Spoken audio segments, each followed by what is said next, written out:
She was just a child, but her question cut deeper than any boardroom betrayal. One ordinary afternoon, a little girl clutched her father's hand as they stood at a red light. In the sleek Bentley beside them, a powerful CEO wiped away silent tears, her presence commanding yet broken. "Daddy," the girl asked, tilting her head innocently. "Is that Mommy?" Her words struck like thunder through years of silence, regret, and choices long buried beneath ambition. What unfolds next isn't just a reunion. It's a reckoning. Before we begin, comment where you're watching from. We love seeing how far these stories travel. The sun filtered gently through the trees as Lucas walked hand in hand with his daughter Ava, her twin brother trailing behind, fascinated by the sounds of the busy street. They were heading home from school, just another weekday in the city. But when they reached the intersection, a sleek black Bentley rolled to a slow stop. Ava tugged Lucas's arm and pointed with wide eyes at the woman behind the glass. "Daddy," she asked softly, "is that Mommy?" Lucas's chest tightened. The question struck like lightning, not because it was unexpected but because the answer might be yes. The woman inside the car was wiping her cheek, her eyes red, lips trembling slightly. Lucas froze. The face behind the glass hadn't aged much. It was unmistakably Isabella, the woman who had once shared his life, then walked out of it without warning, leaving behind 2 babies and a man who never got to ask why. The moment passed in a blink as the light changed.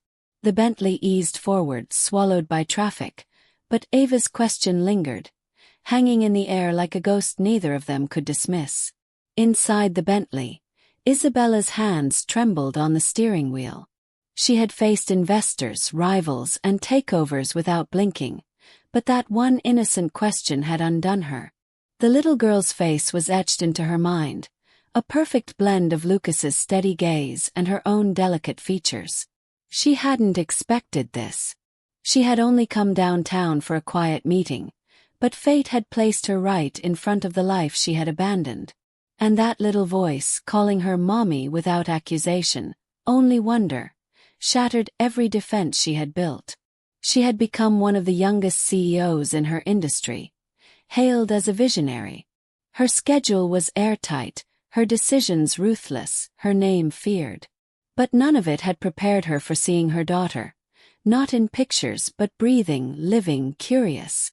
Guilt hit her like a freight train. She had spent years telling herself it was the right choice, that the children were better off without her. But now that illusion crumbled. For the first time in years, Isabella felt something more powerful than ambition, the aching hunger for redemption. Lucas had been just 28 when Isabella walked away, leaving him with newborn twins and a heart full of unanswered questions. He didn't shout. He didn't chase. He just picked up the pieces and built a quiet, steady life around his children. Diapers, midnight feedings, scraped knees, school projects. He did it all without complaint. Over time, he had learned to carry his pain in silence. His love for them became his anchor, his purpose. He didn't date. He didn't dream. He simply fathered, fiercely and completely. He never badmouthed their mother. When the twins asked, he gave vague answers. "She's far away," he'd say. "She had important things to do." And in those early years they accepted that. But deep down, he had always known this day might come. Seeing Isabella again reopened wounds he had buried deep. The pain hadn't faded. He had just learned to live with it. But now, he feared the impact her sudden reappearance might have on the children.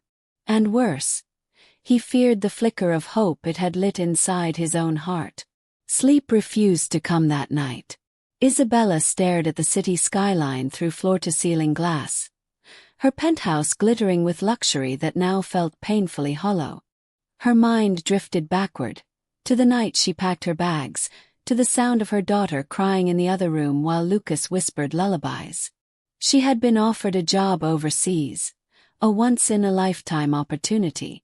She'd told herself she would return in a year, maybe 2. But the months turned to years, and each silence grew heavier. Pride kept her from calling. Fear kept her from returning. She had missed everything. First words, first steps, birthdays, fevers. All those irreplaceable moments were gone. She had chased the world and caught it, only to realize she had left her soul behind. The image of her daughter's face, eyes filled with innocent recognition, haunted her. Was there still a path back to them? Or had she burned every bridge? That question gnawed at her, louder than the ticking clock, louder than the accolades that lined her walls. For the first time in her adult life, Isabella wasn't thinking like a CEO. She was thinking like a mother. After they got home, Ava couldn't stop talking. She had shiny earrings, she told her brother, who nodded solemnly. And her eyes looked just like yours.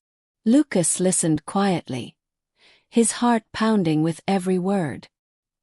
He knew this day would come, but he had hoped to be more prepared. That evening he made a choice. He sat them down and told them the truth as gently as he could. "That was your mom," he said. "She had to leave a long time ago. She thought it was the right thing to do." The twins didn't cry or shout. They asked questions, dozens of them. What's her favorite color? Does she like pizza? Why didn't she come back? Lucas answered the ones he could, skipped the ones he couldn't. What surprised him most was their openness. Not resentment but curiosity. It scared him, because he saw it clearly now. They still had room in their hearts for her. And as much as he wanted to protect them, part of him feared what would happen if she stepped back in, or worse if she didn't. Lucas sat alone that night after putting the kids to bed, staring at an old photo tucked in the back of a drawer. It was from the day the twins were born. He and Isabella smiling, tired, scared, yet somehow whole. That version of them didn't last long. She had always been ambitious, her dreams burning brighter than anything he could offer.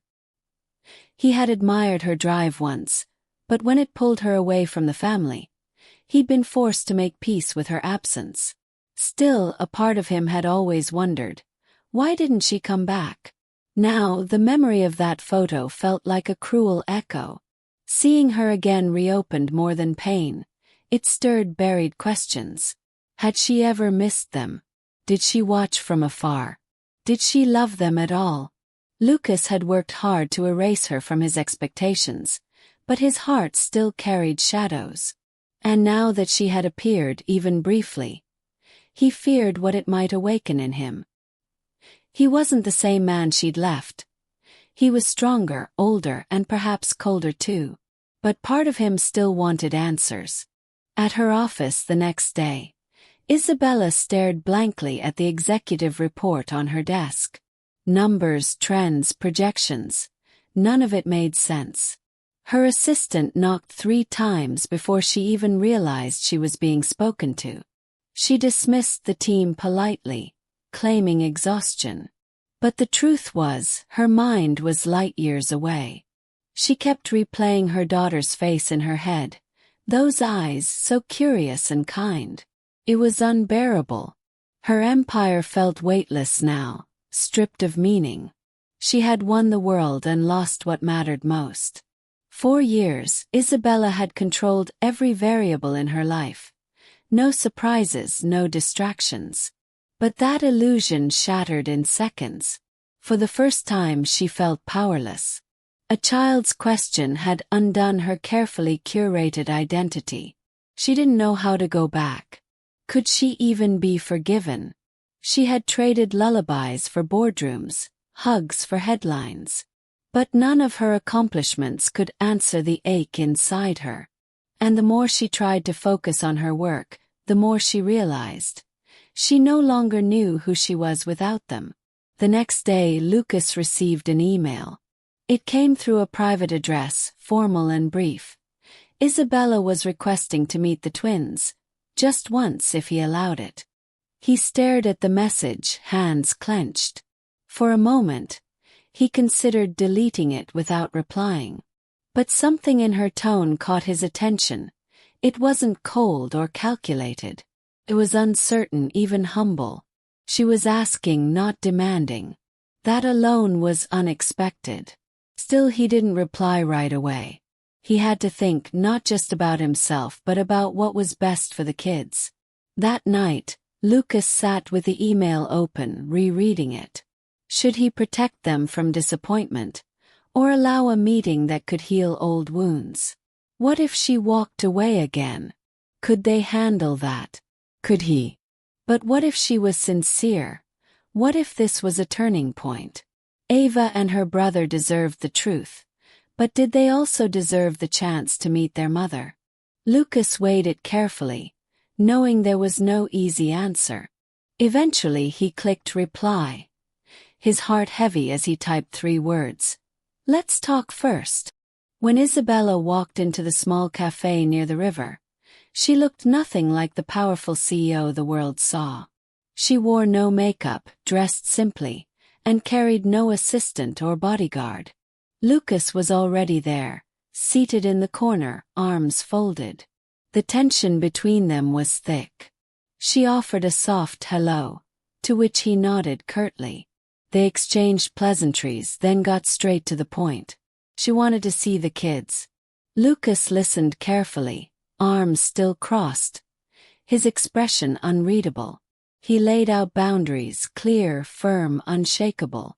If you want to meet them, you come as a mother, not a celebrity. No cameras, no surprises. And if you leave again, you leave for good. No dipping in and out. Isabella nodded, accepting every condition without argument. She didn't fight or flinch. That, more than anything, surprised him. It didn't feel like a performance. It seemed real, flawed, maybe even remorseful. Lucas looked her in the eye for the first time in years and said, "You have one shot. Don't make them cry." She simply replied, "I won't." On a quiet Sunday morning, Lucas brought the twins to a nearby park, their favorite spot, filled with laughter, open skies, and safety. Isabella arrived early, sitting on a bench with trembling hands. When she saw them approaching, her breath caught in her throat. Ava walked ahead, unsure but curious, while her brother clutched Lucas's hand. Isabella knelt down as they approached, not speaking right away, just meeting them at eye level. She looked smaller than they imagined, more human than myth. "Hi," she said gently. "I'm your mom." The twins didn't run into her arms, they studied her. Ava tilted her head, then offered a cautious smile. Her brother stayed quiet, but didn't look away. Isabella didn't force a hug. Instead, she asked if they wanted to walk, maybe feed the ducks. They nodded. As they moved slowly together, something began to shift. It wasn't healing, not yet. But it was contact, fragile, raw, and real. For the first time in years, Isabella wasn't leading a company. She was simply a mother, trying to reconnect with the children who had once known her heart. The walk around the park was quiet at first. The children didn't quite know what to say, and neither did Isabella. Ava occasionally glanced at her, curious but cautious. Her brother stayed mostly behind Lucas, observing more than engaging. Isabella spoke gently, asking about their favorite games, what they liked to do at school, and who their best friends were. She didn't talk about the past, nor did she try to explain herself. She simply listened, hoping the sound of their voices might soften the years she had lost. As they reached the pond, Isabella sat on a bench while Ava handed her a piece of bread to feed the ducks. It was a small gesture, but to Isabella, it felt monumental, an invitation into their world. She held the bread awkwardly, almost as if it were glass. When the ducks came near, Ava giggled, and her brother cracked a smile. Lucas watched quietly, surprised by how naturally the moment unfolded. It wasn't perfect, but it was honest. And in that honesty, something unfamiliar but promising began to take shape: trust. After the park, Lucas asked Isabella to join them for ice cream nearby. The kids chatted more freely now, Ava asking if Isabella liked chocolate or strawberry, while her brother finally asked, "Why did you leave?" The question came so suddenly that even Lucas flinched. But Isabella didn't dodge. She set her spoon down, looked them both in the eyes, and answered with trembling honesty. "I thought leaving was the only way I could build something that would make me proud, but I didn't realize how much I'd lose by walking away." There was no dramatic breakdown, no sudden tears. Just a heavy silence as her words settled over the table. The children didn't understand all the complexity, but they understood one thing: she was sorry. Lucas watched their faces carefully. He knew this wouldn't fix everything, but it was a start. Isabella didn't try to buy their forgiveness or charm her way back. She simply told the truth. And in doing so, she offered them something she never had before: vulnerability. In the weeks that followed, Isabella began showing up more consistently. Not with gifts or grand gestures, but with time. She joined them at the library for reading hour, cheered from the sidelines at Ava's soccer practice, and helped with homework over video calls when she traveled. She never overstepped Lucas's role. In fact, she deferred to him often. This wasn't about reclaiming authority. It was about proving she was willing to stay. The twins remained cautious. Some days were good. Others were strained. Ava warmed up faster, often holding Isabella's hand or asking about her job. Her brother was slower to trust, watching her with careful eyes, never quite letting his guard down. Isabella didn't push. She waited. And in that waiting she learned what parenting really meant: showing up even when it's uncomfortable. Over time, they began to include her in family traditions. Small roles, small steps. She knew she could never undo the past, but every bedtime story, every shared laugh was a tiny brick in the bridge she was building back to them. While the children adjusted, Lucas waged his own inner war. He had built his life around protecting them, healing from the abandonment he never chose. Now the woman who left was here again. Changed, maybe sincere, but still a reminder of every wound he had carried alone. Part of him admired her effort. Another part stayed cold, wary of being fooled again. Watching her read stories or tie shoelaces brought conflicting emotions: relief, resentment, and something dangerously close to longing. He didn't love her anymore. At least that's what he told himself. But there were moments, brief and uninvited, when he remembered the way she used to laugh or how they once dreamed of building a family together. Those memories didn't bring comfort, they brought hesitation. Lucas didn't know if he was ready to forgive. More importantly, he didn't know if he could trust her with the hearts he had spent years holding together. So he chose to wait, not just to see what she would do next, but to see how much of himself he was willing to risk. Balancing motherhood and her empire proved harder than Isabella imagined. She had spent years mastering boardrooms and global markets, but parenting offered no manual, no strategy, no applause. She started missing meetings, rescheduling conferences, even turning down press appearances. Her team noticed the shift. "Is everything okay?" they asked. She just nodded. For the first time, Isabella wasn't chasing headlines. She was chasing her children's laughter. And that was a race she refused to lose again. There were days she questioned everything. Was it too late? Were her efforts enough? But the small victories kept her going. A text from Ava saying, "Miss you," her son finally laughing at one of her jokes, Lucas thanking her for helping with a project. She realized that love wasn't something she could buy or demand. It had to be earned, slowly and daily. That humbled her more than any market loss ever could.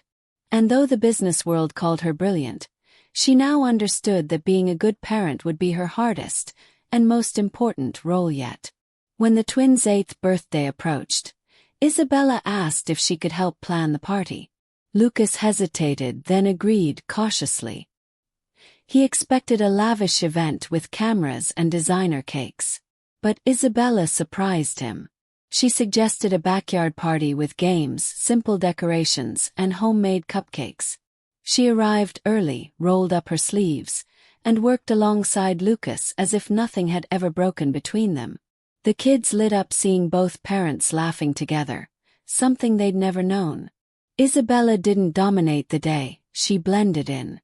She helped organize a scavenger hunt, took pictures with disposable cameras, and even let Ava smash cake on her face. Lucas watched all this with quiet disbelief. It wasn't a performance. It was real. That night, as the kids fell asleep with balloons still floating above their beds, Lucas stood at the doorway and saw Isabella gently tucking them in. For the first time in a long while, he didn't feel like she was a threat. He felt like she might actually be family again. One rainy afternoon, the twins had a fight. Ava wanted to stay at Isabella's apartment overnight. Her brother didn't. Voices rose, tears spilled, and Lucas struggled to mediate. That's when Isabella surprised them all by stepping in calmly. She sat with them, helped them name their feelings, and offered them choices without pressure. "You don't have to like the same things," she told them, "but I'll love you both, always." It was the first time she had been placed in the center of their emotional chaos, and she didn't back away. After that moment, things shifted. Her son began to seek her out more, asking questions about her life, offering shy hugs, even sending her little drawings. Ava, already bonded, started calling her mom without prompting. These weren't dramatic milestones. They were quiet, deeply significant turns. The children no longer viewed her as an outsider trying to make up for lost time. They saw her as someone who was finally staying. And in that, their guarded hearts finally began to open fully. One night, after the kids had gone to bed, Lucas and Isabella found themselves sitting on the porch, coffee in hand, listening to the distant hum of the city. The silence stretched, not uncomfortable, just full of things unsaid. Then Lucas spoke. "Why didn't you write? Even once?" His voice didn't carry anger, only ache. Isabella didn't defend herself. She looked down and whispered, "Because I was ashamed. I didn't know how to face what I'd done. So I kept running." Tears welled in her eyes, but she didn't look away. Lucas took a deep breath. "They needed you. I needed you. But we got through it." Isabella nodded. "I know. And I'm not asking to erase the past. I just want to be part of what's ahead." It wasn't a resolution, but it was a moment of honesty that neither of them had dared to share in years. That porch became their unspoken truce, a place where blame had no voice, only truth did. And in that quiet, something fragile and human took root. Forgiveness. Weeks later, Isabella was asked to appear on a major TV interview about her rise to success. She sat before the cameras, makeup flawless, lights blinding, rehearsed talking points at her side. But as the questions began, she paused. "Before we talk about business," she said, "I want to say something else. I walked away from my family years ago. And I'm only now learning what real strength looks like. It's not what I built out there. It's what I almost lost at home." Her voice shook, but she didn't break. The network cut that segment. They said it didn't fit the tone. Isabella didn't care. For once, she wasn't speaking to audiences.